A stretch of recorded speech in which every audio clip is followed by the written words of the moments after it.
we're visiting Saudi Arabia in order to strengthen the already very good bilateral relations between South Africa and Saudi Arabia.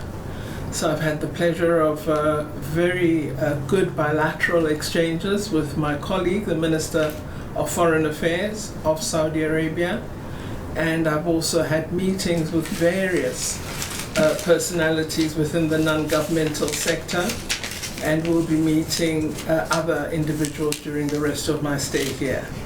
We really want stronger relations. We want, as you know, investment from Saudi Arabia. There's already a commitment of $10 billion at minimum. We'd like to significantly increase that level of investment as Saudi Arabia pursues its drive to diversify its economy and build stronger links with the African continent. We believe South Africa can be a significant beneficiary of the objectives that Saudi Arabia has outlined in its Vision 2030. I've been very impressed with the work that the MISC Foundation, which was begun at the instance of His Royal Highness Prince Salman, that this foundation targets helping young people to find employment, also giving them work-seeking skills. And I particularly liked the leadership program, which has the intention of beginning now with preparing young leaders for a future Saudi Arabia. And so ensuring that through attendance at university or college, young people are supported in a range of skills which would help them to contribute to the national goals of Saudi Arabia.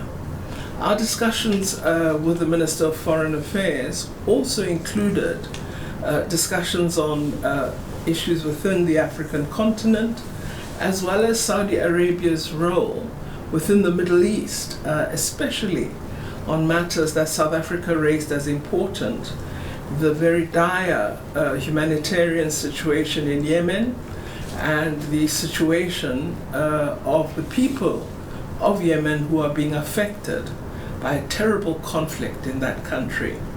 We indicated to His Excellency that South Africa, with its experience in negotiating for a settlement toward peace, would be ready to lend its own experience to the people of Yemen, the government, and those who are in conflict with the government, in order to help them draw together to find a unified national negotiated solution to the conflict in that country.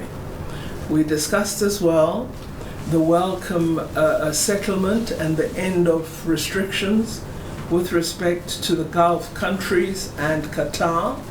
We're very pleased that there's now a greater openness and that this matter has been drawn to a close.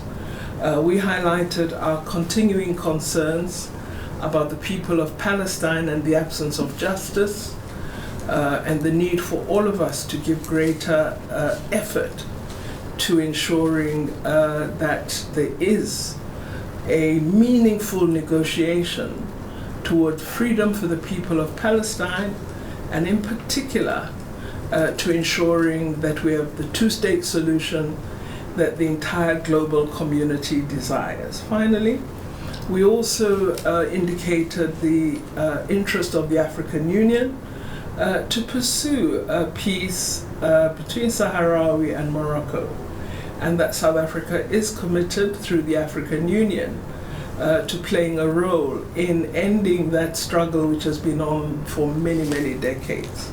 I gave my colleague an indication of efforts that the African Union intends to undertake in order to address this particular conflict. We're not able to travel easily given our situation with respect to COVID-19 and the fact that one has to test each time one moves from one country to the other. And so it's always better to make good use of any opportunity to travel. So we decided, since we are in the Gulf region, that we should visit more than one country. And so from Riyadh, I shall be heading to Kuwait City to meet my colleague, the Minister of Foreign Affairs of Kuwait, and other representatives of the government, because again, Kuwait is a very important investor for South Africa and is a country with which we have built strong bonds that we would like to enhance even further. So I'm hopeful that out of these visits, we will see improved collaboration between South Africa, Saudi Arabia, and Kuwait.